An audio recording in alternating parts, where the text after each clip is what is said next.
எந்த வரலாறும் 100% உண்மையானதல்ல. எந்த வரலாறும் 100% கற்பனையானதும் அல்ல. இதுவரையிலே வந்திருக்கிற நூல்களானாலும் பேசப்படுகிற வரலாறுகளானாலும் எந்த வரலாறானாலும் அது 100% முழுமையானதும் உண்மையானதும் அல்ல. முழுமையானதும் உண்மையானதும் அல்ல. 100% கற்பனையானதும் முடிவானதும் அல்ல. அந்த வகையில டார்வினிசம் உயிரினங்களின் தேரியிலே வெற்றி பெற்றதோ இல்லையோ, வரலாற்றின் தேரியிலே வரலாற்றையே மாற்றுகிற அளவிற்கு, வரலாற்றையே தலைகளாய் மாற்றுகிற அளவிற்கு வலிமையே மிஞ்சும் என்கிற டார்வினிசம் காலத்தால் வெற்றி பெற்றிருக்கிறது.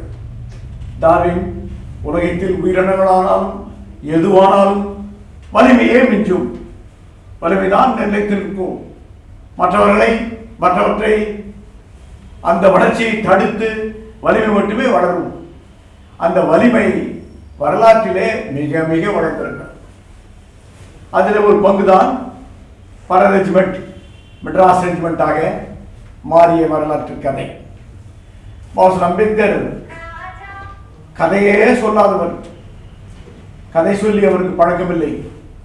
ஆனால் அவரே ஒரு முறை ஒரு சிறுகதை சொன்னார் ஒரு கூட்டத்தில். என்ன சிறுகதை என்றால், ஒரு பிச்சைக்காரன் இருந்தான்.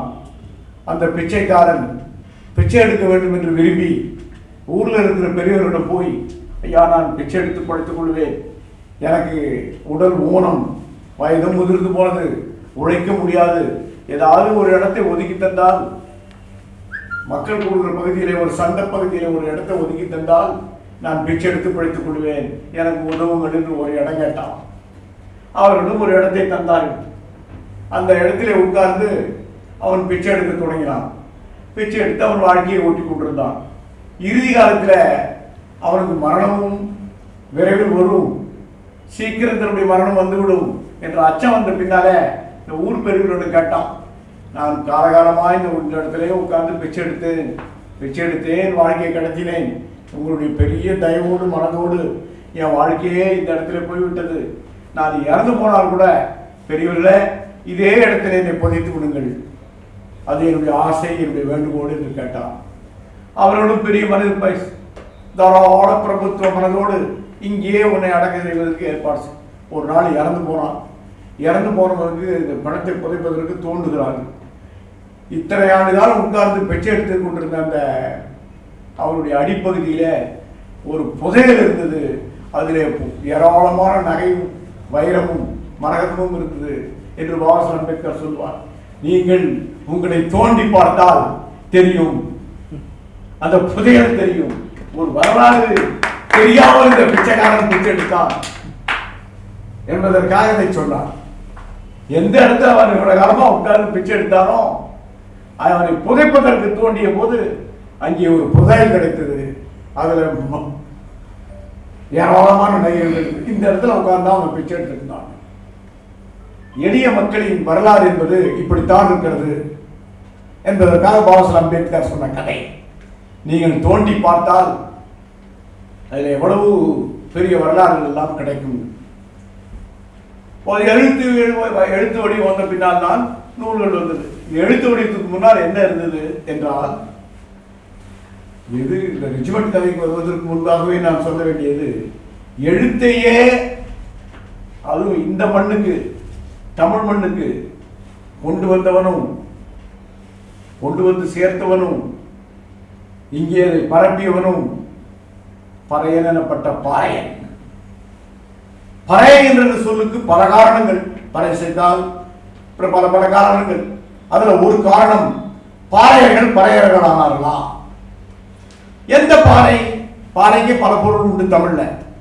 பாறை என்றால் அப்பன், அப்பனுக்கு முன் தாத்தன், தாத்தனுக்கு முன் பூட்டன், பாட்டன் பூட்டன், பூட்டனுக்கு முன் முப்பாட்டன், முப்பாட்டனுக்கு முன் என்ன உறவு தமிழ்ல தெரியுமா?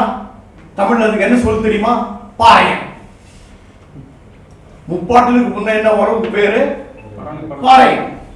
ஆக அதெல்லாம் நான் அந்த பாறைக்குள்ளே போல. ஏன் பாறையன் என்றால் மாமன்னன் அசோக சக்கரவர்த்தி புத்த கருத்துக்களை அதைத்தான் முதல்ல பாறையில் பொறித்தான். அதுதான் முதல்ல வந்த வரலாறும் அறிவுரையும் மார்க்க நெறியும். முதல்ல அச்சிற்கலைக்கு முன்னால் வந்தது எது? பாறைகளை அவன் பொறித்தது. அந்த பாறைகளை இந்தியாவின் பல பகுதிக்கு அவருடைய ஆளுகைக்கு உட்பட்ட பகுதிகளுக்கெல்லாம் இந்த பாறைகளை கொண்டு அனுப்பி அவனை அசோகனுடைய வரலாறு வாரிசுகளை இவர்களெல்லாம் அந்த பாறைகளை கொண்டு போய் இந்தியாவிலே பல பகுதிகளிலே பொறித்தார்கள். அப்படி பொறித்து கொண்டு வந்தவர்கள் பாறையர்கள், கொண்டு வந்து சேர்த்தவர்கள் பாறையர்கள், அதை பின்பற்றியவர்கள் பாறையர்கள் என்பதும் ஒரு வரலாறு. ஆகவேதான் நாளடைவிலே அவர்கள் பறையரானார்கள். ஆக பறையர்கள் பூர்வீக பௌத்தர்கள் என்பதற்கு பாறை பறையானது என்பதே வரலாற்றில அதுவும் ஒரு காரணம். அதுவும் ஒரு காரணம். இப்போதும் இன்றைக்கும் நம்முடைய ராணுவம் ஒரே நாடு ஒரே தேர்தல் கூட பேசிக் கொண்டிருக்கிறோம். ஒரே நாடு ஒரே தேர்தல், ஒரே ஆட்சி முறை, ஒரே மதம், அப்புறம் ஒரே கடவுள், அதெல்லாம் பிரச்சனை இவங்களுக்குள்ள. ஆனால் இந்த நாட்டின் ராணுவம் சுதந்திரம் அடைந்து 75 ஆண்டு காலத்துக்கு பிறகும் எப்படி இருக்கிறது? சிக் ரெஜிமெண்ட் இல்லையா? இன்னமும் சிக் ரெஜிமெண்ட் இருக்கிறது. மக ரெஜிமெண்ட் இல்லையா? இன்னமும் மக ரெஜிமெண்ட் இருக்கிறது. மலபார் ரெஜிமெண்ட் இல்லையா? இன்னமும் மலபார் ரெஜிமெண்ட் இருக்கிறது. இந்த ராணுவமே ரெஜிமெண்டாக இருக்கிறது. அதிலே ஒரு ரெஜிமெண்ட் மெட்ராஸ் ரெஜிமெண்ட். இந்த மெட்ராஸ் ரெஜிமெண்டினுடைய பூர்வம் தான் பர ரெஜிமெண்ட் என்பதுதான் நம்முடைய தோண்டி எடுக்கப்பட்ட வரலாறும் நாம் வரலாற்று ரீதியாக கண்டெடுத்திருக்கிற சான்றுகளின்படி இருக்கிற உண்மையும். ஆகவேதான் அதை சொல்லிக் கொண்டிருக்கிறோம். என்ன எப்படி இன்னமும் வெள்ளக்காரன் வந்து இங்க ராணுவத்துக்கு சேர்த்து ஆள் எடுத்தப்போ முதல்ல ராணுவ பயிற்சியின் போது செய்த பயிற்சி என்ன தெரியுமா? என்ன பயிற்சி தெரியுமா? இப்பவும் பார்த்தீங்கன்னா பரேட். ஒரு ராணுவம் என்றால் பரேட் இருக்கணும். பரேடுக்கு என்ன பண்ணுவாங்க? இன்றைக்கும் குடியரசு தினமானாலும் சுதந்திர தினமானாலும் லெப்ட் ரைட். ஆனால் லெப்ட் ரைட்டா இங்க வந்து சொல்லித்தரப்பட்டது. நீ எதை சொல்றியோ இல்லையோ வரலாற்றா தான் சொன்னேன். முழுமையா திருப்பிட முடியாது, முழுமையா மறைச்சிட முடியாது. முதல்ல பிரிட்டிஷ்ல என்ன குறிப்புகள் இருக்கு? முதல்ல எப்படி சொல்லி கொடுத்தான்? இவனுக்கு லெப்டும் தெரியல ரைட்டும் தெரியல. ராணுவத்தில் சேர்த்து ஒண்ணுது. எது லெப்ட் ரைட்டுன்னு சொன்னா மாறி வச்சிடறான் காலை. எது லெப்ட் ரைட்டு இல்ல தெரியல. அதனால என்ன பண்ணான்? ராணுவத்தில் ஆடு எடுத்த உடனே ஒரு காலில் ஓலையை கட்டினான், ஒரு காலில் சீலையை கட்டினான். ஓலைக்கால் சீலைக்கால், ஓலைக்கால் சீலைக்கால், ஓலைக்கால் சீலைக்கால். இப்படித்தானே சொல்லி கொடுத்த உன்னுடைய முதல் குறிப்பு இருக்கு. அப்படி யாருக்கு சொல்லி கொடுத்த? ராணுவத்தில் பயிற்சிய எங்க ஆரம்பிச்ச? ஓலைக்கால் சேலைக்கால் என்றால் யாருக்காக இந்த ஓலைக்கால் சேலைக்கால்? ஒடுக்கப்பட்ட மக்களிடம் இருந்து தான். அங்கிருந்து துவங்கியதுதான் இந்த ஓலைக்காலம் சேலைக்காலம். சேலைக்காலம் கூட சொல்ல வரல, சீலைக்கால். இப்படிதான பயிற்சி பல ரெஜிமெண்ட் என்று தானே வழங்கப்பட்டது. இப்பவும் சிக் ரெஜிமெண்ட் இருக்காங்க. நீங்க வந்து சிக்கில் எடுக்க முடியலையே. இங்கே தமிழ் முதல்வனை போன்றவர்கள், சுகந்தியை போன்றவர்கள் இவர்கள் எல்லாம் இல்லாதனால இந்த பெயர் மாற்றம் எல்லாம் வந்து விட்டது. சிக்கியர்கள் பெயர் மாற்றம் முடிக்குதா? இன்னமும் சிக் ரெஜிமெண்ட் தானே இன்னும் கூட இருக்க. மகர் ரெஜிமெண்ட் தானே. ஏன் இந்த நாட்டின் சுதந்திரத்துக்கு என்னமோ காந்தி என்ற ஏகபோக உரிமையை காங்கிரசும் காந்தியும் வரலாற்றால் தக்க வைத்துக் கொண்டார்கள். ஆனால் இந்த நாட்டுக்கு சுதந்திரம் கிடைத்தது என்றால், உழைப்பு என்றால், ஒடுக்கப்பட்ட மக்கள் நிறைந்த அன்றைய பிரிட்டிஷ் இந்திய இராணுவமான மகர் மக்களும் ஒடுக்கப்பட்ட பரமக்களும் இணைந்திருந்த இந்த ரெஜிமெண்ட், இது ஒரு காரணம். இன்னொரு காரணம் அம்பேத்கரின் அரசியல். நான் அந்த அரசியலுக்கே போல முதல் காரணத்தையே சொல்றேன். என்ன நடந்தது? நம்முடைய அருமை மோடி அவர்கள் பிரெஞ்சுக்கு, நம்முடைய கிழக்கிந்திய கம்பெனி படைகளுக்கு இந்த படைகளுடைய பிரச்சனைகள்லாம் பேசினார்கள். நான் அதை மேலிருந்து வாரியா தொடர விரும்புகிறேன்னா இன்னும் நான் ஒரு கண்ணோட்டத்தில் சொல்றேன். என்ன நடந்தது? இரண்டாவது உலகப் போர். இரண்டாவது உலகப் போரில அச்சு நாடுகளுக்கும் நேச நாடுகளுக்கும் நடந்த போர். அச்சு நாடுகளுக்கும் நேச நாடுகளுக்கும் நடந்த போர்ல நேச நாடுகள் வெற்றி பெற்றது என்றால், இந்த நேச நாடுகளுடைய வெற்றிக்கு இந்தியாவில் இருந்து போன கிழக்கிந்திய பிரிட்டிஷ் படை, இந்த படை தானே காரணம்.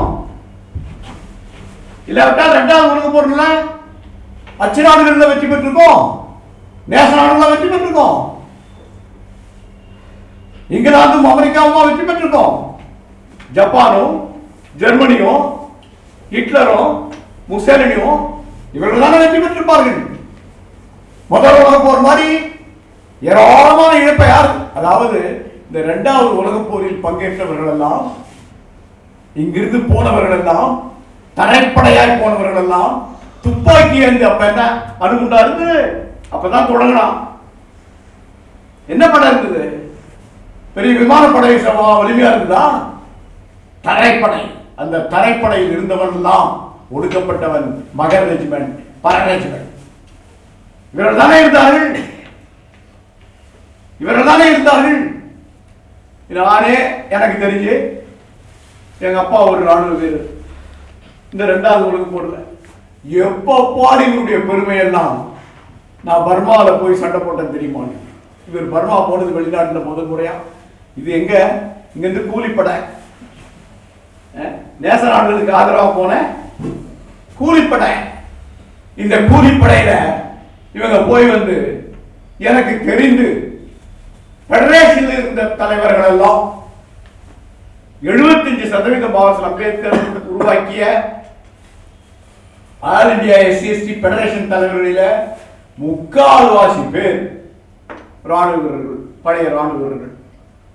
இவங்க தான் இந்த பொட்லர் இங்கிலீஷ் மாதிரி, பொட்லர் ஹிந்தி பேசுவாங்க, பொட்லர் இங்கிலீஷ் பேசுவாங்க, பெடரேஷனை பத்தி ஊர்ல பேசுவாங்க, பெடரேஷனை தமிழ்நாட்டில் உருவாக்குறதுக்கு காரணமா இருந்தவங்க இவர்கள் எல்லாம். யாருன்னா, இந்த இரண்டாவது உலக போர்ல இங்கிருந்து எப்படி நடந்தது?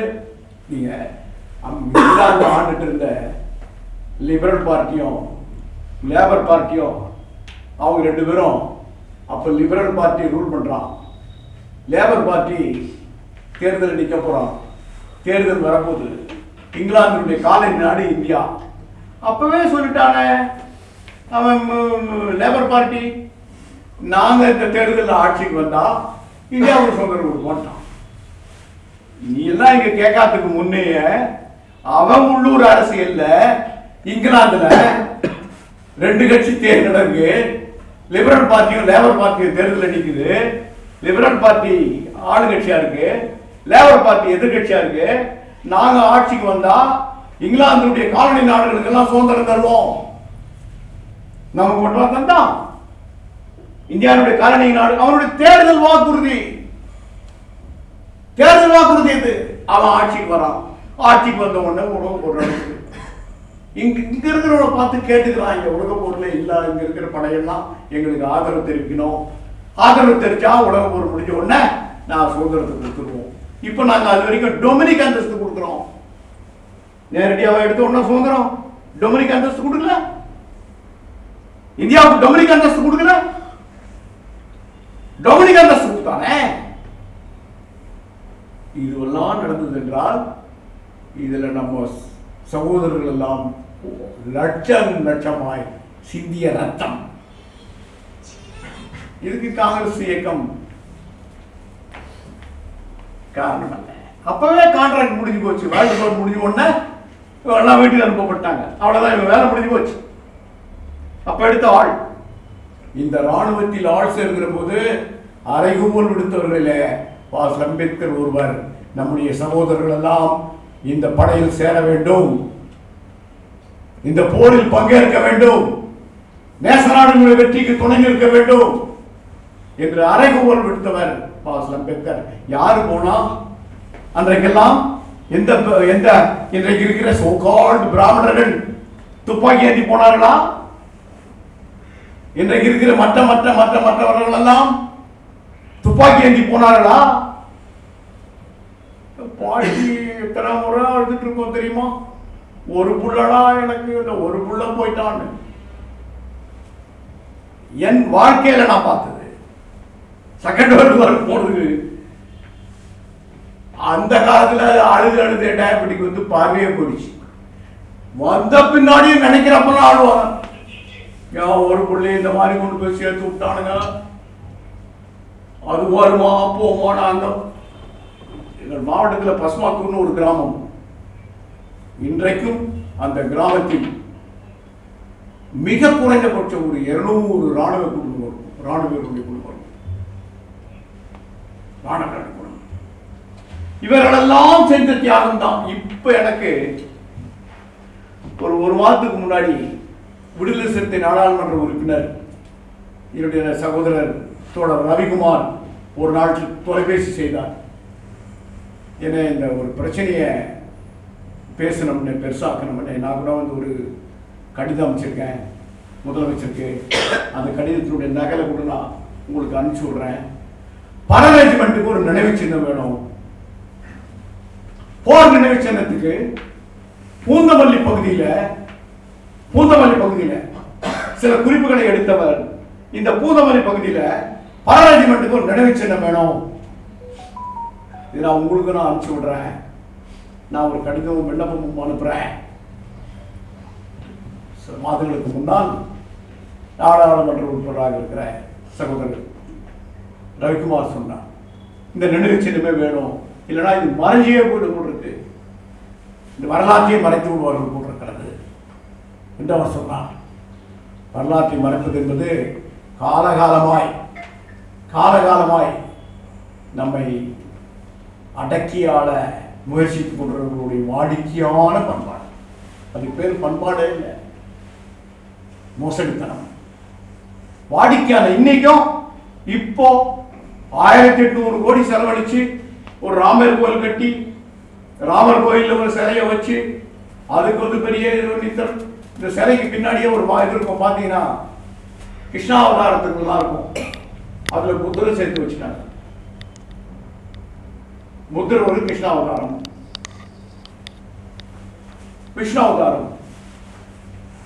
வச்சாச்சே. நான் அப்படிலாம் இவ்வளவு பேர் இருக்கிறோம்.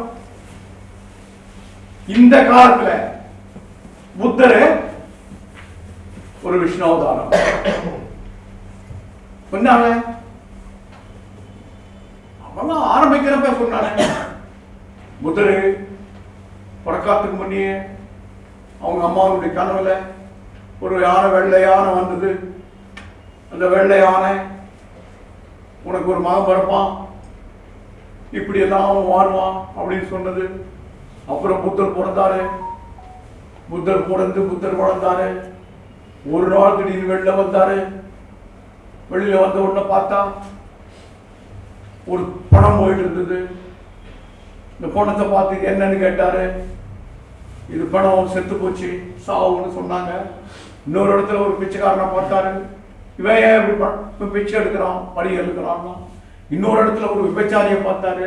அது அடுத்து என்ன காரணம், ஏன் விபச்சாரம் பண்ணான்? விபச்சாரம், மரணம், தொடு நோய், பிச்சை, இவைகளெல்லாம் ஒரே நாள் வெளியில் வந்து தெரிஞ்சாரு. நேரா வீட்டுக்கு போனாரு. மனைவியை குழந்தைய விட்டுட்டு காட்டுக்கு போயிட்டாரு. இப்படிதானே சொல்றான் கதை. இதைத்தானே சொல்கிறான் வரலாறுன்னு. இதைத்தானே எழுதி வைத்தான், இதைத்தானே பரப்பினான், இதைத்தானே உண்மை என்று சொன்னான். இப்படித்தானே இப்ப விஷ்ணு அவதாரம் என்று சொல்லுகிறான். பாபா அம்பேத்கர் தான் முதல் முறையாக கேள்வி கேட்டார். ஏப்பா, ஒரு இளவரசர் திருமணம் செய்துக்கிட்டு குழந்தை பெற்றுக்கிட்டாரு, ஒரு அவர் இவ்வளோ பெரிய ராஜாவோட மகன், அவர் இளவரசர், இவருக்கு சாவை பற்றியே தெரியலன்னு சொன்னார். திருமணமாகி ஒரு குழந்தை பெற்றுக்கிட்டாரு, இவருக்கு சாவை பற்றியே தெரியல. எத்தனை போரை பற்றி தெரிஞ்சிருக்கணும் ஒரு ராஜாவுக்கு? போற தெரியாம ஒரு ராஜா குடும்பம் இருக்குமா? எப்படி? யார் நம்புவது? மரணத்தை பத்தி தெரியல, நோயை பத்தி தெரியல, பிச்சையை பத்தி தெரியல, விபச்சாரத்தை பத்தி தெரியல. அவர்தான் இது சாக்கியர்களுக்கும் போலியர்களுக்கும் நடுவிலே நடந்த போரில, ரோகிணி நதிநீர் பிரச்சனையில எழுதப்பட்ட கதை. அவர் நாடு கடத்தப்பட்டார், நாடு கடத்தப்பட்டார் என்ற வரலாற்றை முதல்ல சொன்னவர், கேள்வி கேட்டவர் பாபா அம்பேத்கர். ரோகிணி நதிநீர் பிரச்சனை, சாக்கியர்களுக்கும் கோலியர்களுக்கும் நதிநீர் பிரச்சனையில் எழுதப்பட்ட பெரும் பிரச்சனை சாக்கியாவையில பேசப்பட்டது. நாம் செய்வது தவறு, ரோகிணி நதிநீர்ல கோலியர்களுக்கும் பங்கு இருக்கிறது என்று இளவரசர் பேசினார். சாக்கியாவையில அது என்ன நம்ம நாட்டுக்கு விரோதமா? இளவரசர் பேசுறதா? இளவரசரை நம்ம நாட்டுக்கு விரோதமா பேசுறதா? எப்படி அவங்களுக்கு தண்ணி கொடுக்கலான்னு சொல்ற, அவங்களுக்கும் பங்கு இருக்குன்னு சொல்ற? இது நாட்டு விரோதம் இல்லையா? தேச விரோதம் இல்லையா? ஒரு ராஜ விசுவாசத்துக்கு எதிர் இல்லையா? எப்படி ராஜனே பேசுறது? இவருக்கு என்ன தண்டனை கொடுக்கிறது? இதெல்லாம் பேசிட்டு இருக்கிறப்ப நீ ஒரு தண்டனை தர வேணாம், நானே காட்டுக்கு போகிறேன் என்று போனவர் சித்தார்த்தர். இதை ஆதாரங்களோடு பேராசிரியர் ஆர் டி பண்டாரே, ஆந்திர மாநில ஆளுநராக இருந்தவர், இந்தியாவில் முதல் புத்திஸ்ட் கவர்னர், ஆந்திராவில் கவர்னராக இருந்தார் பேராசிரியர் ஆர் டி பண்டாரே. பாபா அம்பேத்கர் இயக்கத்தின் தளபதிகளில் ஒருவர். நான் அவரை சந்தித்திருக்கிறேன். அவர் வரலாற்று ரீதியாகவே பாபா எழுப்பிய கேள்விகளுக்கு வரலாற்று ரீதியாகவே ஒரு புத்தகத்தையும் எழுதினார்.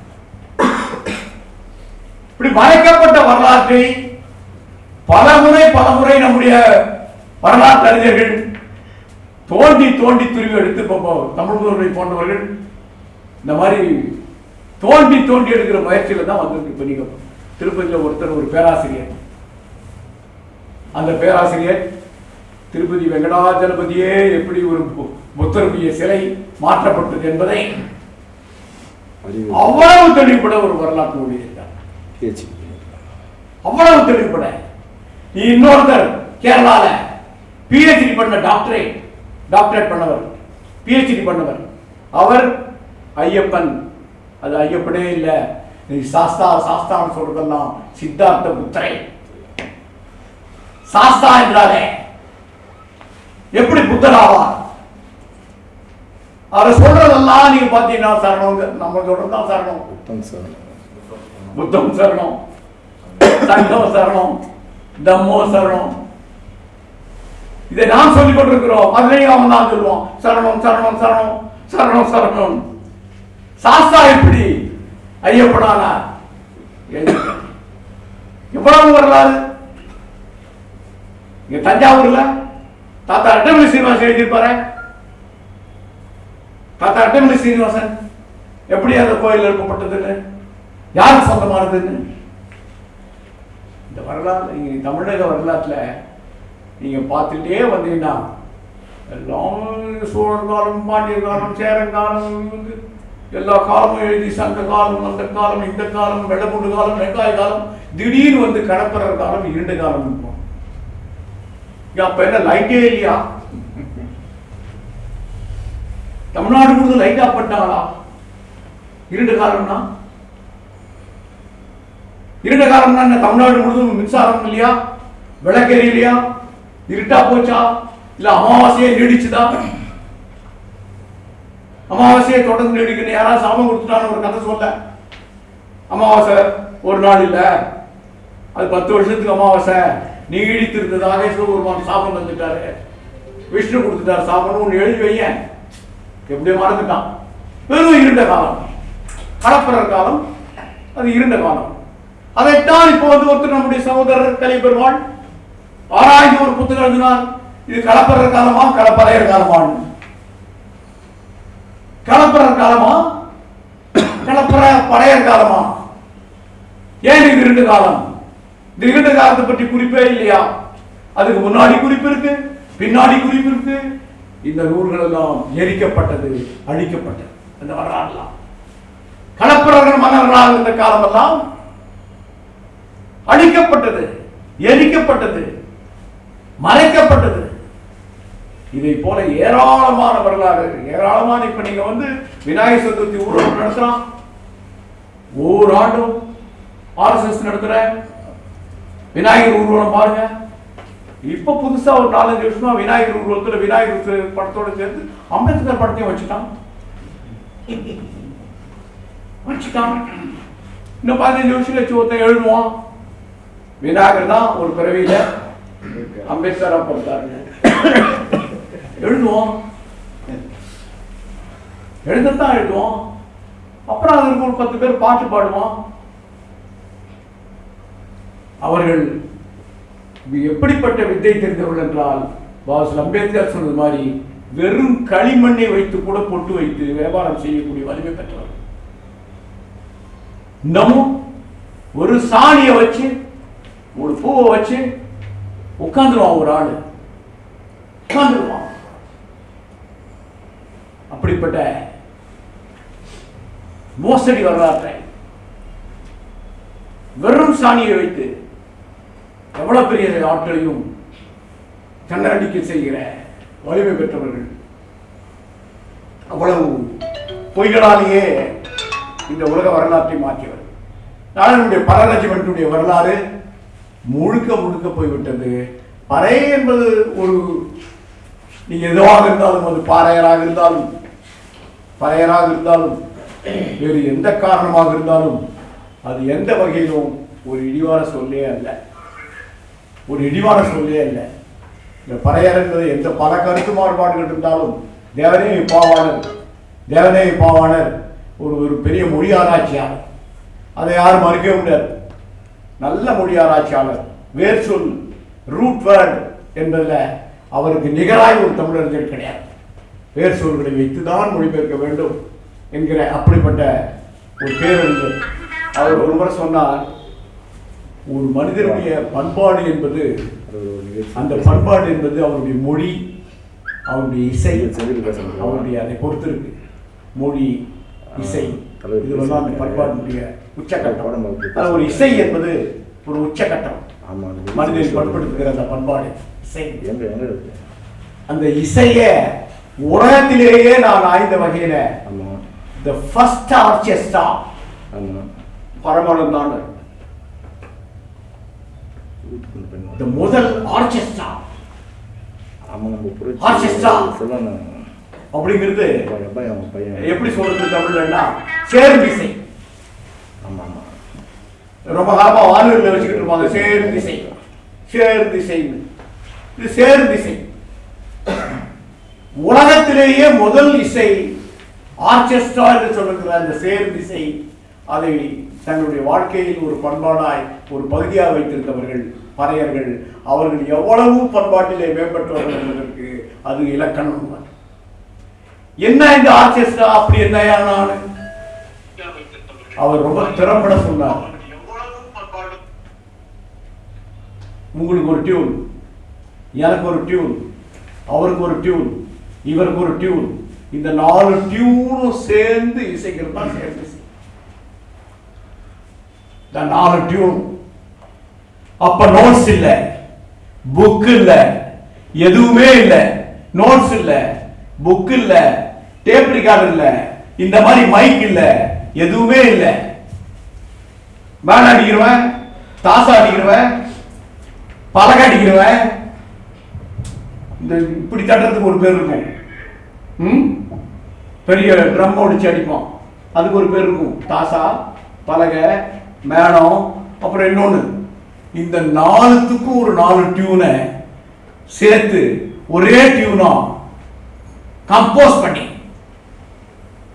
இளையராஜா மாதிரி ஆட்கள் 4 பாட்டு போட்டதுக்கு எங்கேயோ போய் ராஜ்யசபா எம்பி ஆயிட்டாங்க. ஆர்கெஸ்ட்ராவை கண்டுபிடிச்சு 4 பேரும் 4 டியூனை போட்டு ஒன்னா வந்து நின்றுட்டு அடிச்சான பரவாயில்ல.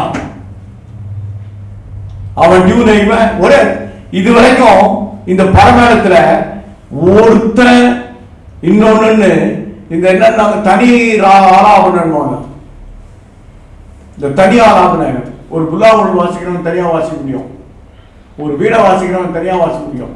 இது பேர் தனியாவர்த்தனம். இந்த மேளத்துல மட்டும் தனியாவர்த்தனம் பண்ணவே முடியாது. 4 பேர் குறைஞ்சபட்சம் 2 பேரா சேர்ந்து அடிக்கணும். தனியாவர்த்தனம் என்பது இந்த மேளத்துல கிடையாது. 2 பேரா சேர்ந்து அடிக்கணும், 3 பேரா சேர்ந்து அடிக்கணும், 4 பேரா சேர்ந்து அடிக்கணும். குறைந்தபட்சம் 2 பேரு, அதிகபட்சம் 4 பேர் 5 பேர் கூட பண்ணலாம். இந்த டியூனுக்கு யார் நோட்ஸ் கொடுத்தான், யாரு கிளாஸ் எடுத்தான், இவன் எந்த யூனிவர்சிட்டியில படிச்சான், எப்படி கீ நோட் எடுத்தான், தேர்ந்தெடுச்சானே அதான் பண்பாடுன்னு இருப்பாவான. நான் சொல்றேன்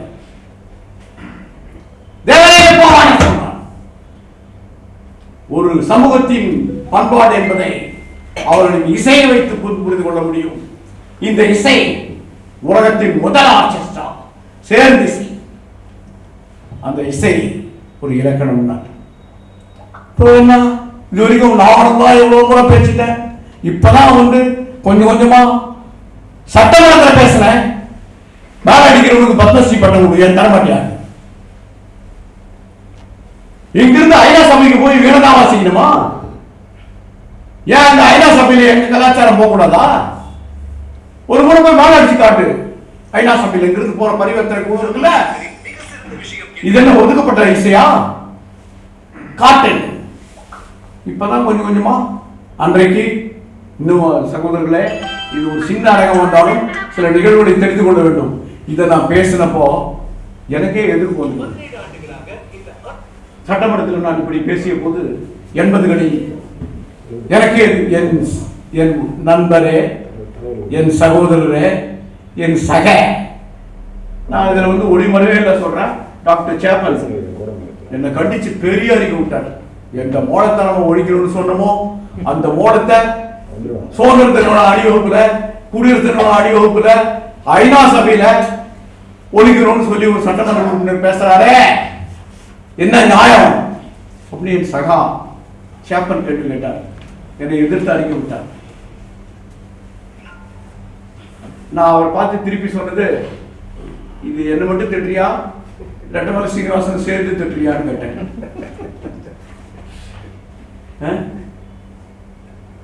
என்ன மட்டும் எனக்கு நான் பேசக்கூடியவர் தான், நல்லாவே பேசுவோம் தான். என்ன மட்டும் திட்டுறீங்களா டாக்டர், தாத்தாவையும் சேர்த்து திட்டுறீங்களா? ஏன்னா அவர் தான் முதல்ல பறையன பத்திரிகை நடத்தினார். பறையன் இன்றைக்கு கூட சொல்வதற்கு அச்சப்படுவார்கள். அந்த காலகட்டத்தில் பறையன்னு ஒரு பத்திரிகை நடத்தினார் என்றால் தாத்தா ரெட்டமலை சீனிவாசன் தான். பாபா சாஹிப் காலத்தில், எந்த காலத்துல பாபா சாஹிப் வாழ்ந்த காலத்துல இந்த பறையன் பத்திரிகை ஆசிரியர் தானே பாபா சாஹிப்பே தேர்ந்தெடுத்தார் வட்டமேசு மாநாட்டுக்கு தன்னுடைய துணை நிற்பது என்றால் அவராலே தேர்ந்தெடுக்கப்பட்டவர் தாத்தா ரெட்டமலை சீனிவாசன்.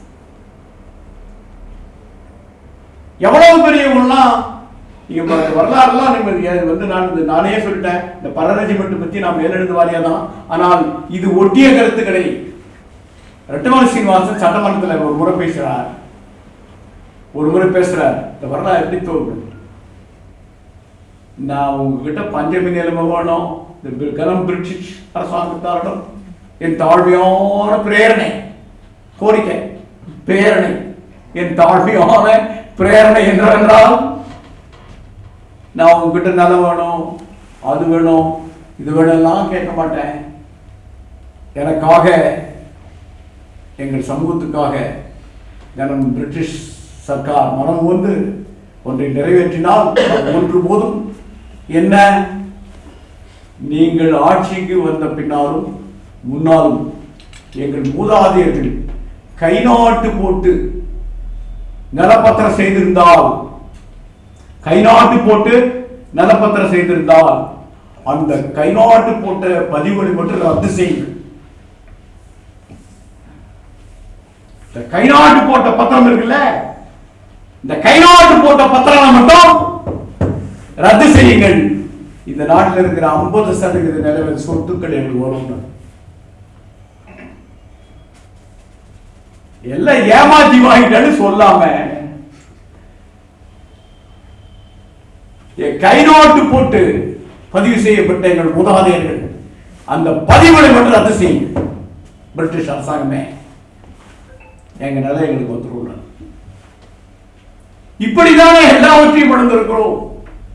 அதனால இப்ப என்ன, இப்ப மெட்ராஸ் ரெஜிமெண்ட் பல ரெஜிமெண்ட் திருப்பி வையுங்க அப்படின்னால என்ன வந்து போகுது? இவைகளெல்லாம் அடையாளங்கள், இவைகளெல்லாம் அடையாளங்கள்.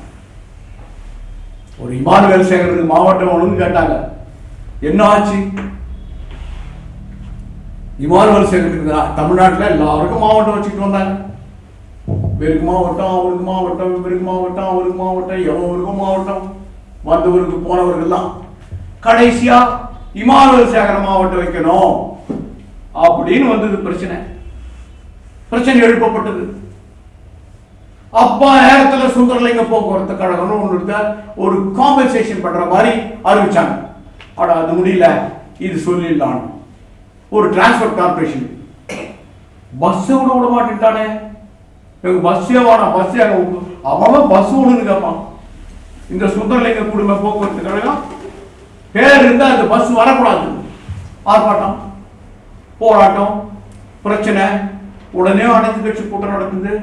அனைத்து கட்சி கூட்டத்தை கூட்டினாங்க. அனைத்து கட்சி கூட்டத்தில் என்ன பண்ணாங்க? எல்லாரும் சேர்ந்து பேசினாங்க. அதுக்கு முன்னாடி முதலமைச்சர் தனியாக கூப்பிட்டு பேசினாரு. முக்கிய தலைவர்கள் எல்லாம், அந்த பகுதியில் உள்ள தலைவர்கள் எல்லாம் எல்லாரையும் கூட்டி வச்சு பேசி என்ன பண்ணாங்க? ஏற்கனவே வச்சது எல்லாத்தையும் எடுத்துட்டாங்க. இனிமேல் எதுவுமே வேண்டாம். இந்த ஒண்ணுத்துக்கு பேர் வையன்னா முடிவு என்ன? அவங்க பேரை வச்ச அண்ணா மாவட்டத்தை கூட எங்களுக்கு வேணாப்பாங்க. அண்ணா மாவட்டம் போனது, பெரியார் மாவட்டம் போனது, அம்பேத்கர் மாவட்டம் அங்க ஒரு 18 உயிர்களை பறிகொடுத்து பெற்ற அம்பேத்கர் மாவட்டம் போனது. எல்லா மாவட்டமும் பேர் போடுச்சு. இவரிடம் போராடினால் அவங்கிட்ட இருந்ததையும் இழந்து கூட நீ பெறக்கூடாது. எங்கள் 2 கண்ணு போனாலும் உனக்கு ஒரு கண்ணு போகணும். அந்த மனநிலை தான், அந்த மனநிலை உள்ளவர்களிடம்தான் என் சகோதரர் முதல்வரை போன்றவர்கள் இன்றைக்கு இழந்த வரலாற்றை பெற வேண்டும் என்று போராடுகிறார்கள். இந்த போராட்டம் ஒரு வரலாற்று மீட்பு போராட்டம். ஒரு வரலாற்றை மீட்டெடுப்பது என்பது புதிய வரலாற்றை உருவாக்குவது. ஒரு வரலாற்றை மீட்டெடுப்பது என்பது முழுமையான அடிமைத்தனத்தை உடைத்தெறிவது, அடிமைத்தனத்துக்கு எதிரானது. ஆகவே அந்த போரில் இன்றைக்கு களம் தொடங்கி இருக்கிற முதல்வருடைய இந்த முயற்சி வெற்றியடைய வேண்டும். அது முழுமையாக ஆக்கப்பட வேண்டும். நாளைய வரலாறாது இந்த உண்மை வரலாற்றை தெரிந்து கொள்கிற வகையில் இன்னும் பல பெரியார் ஏதோ அவர் அவசரத்தினாலோ இந்த இடம் அரங்கம் பலருக்கு புதிதாக இருந்தனாலோ என்ன காரணத்தினாலோ அவர் தொடர்ந்து அவர் உடல்நலத்தையும் பொருட்படுத்தாமல் இப்படிப்பட்ட முயற்சியில் ஈடுபட்டு வருகிறார். அந்த முயற்சியை நான் வாழ்த்துகிறேன், பாராட்டுகிறேன். நிறைய அது குறித்து நான் நீண்ட நேரம் அந்த ஆய்வில் போக வேண்டும் என்றாலும் மேலெழுந்த வாரியாக ஒரு அரசியல் களத்தில் இருக்கிறவன் இதை சொல்ல வேண்டுமோ அதை குறைந்தபட்சம் சொல்லியிருக்கிறேன். இந்த வாய்ப்பை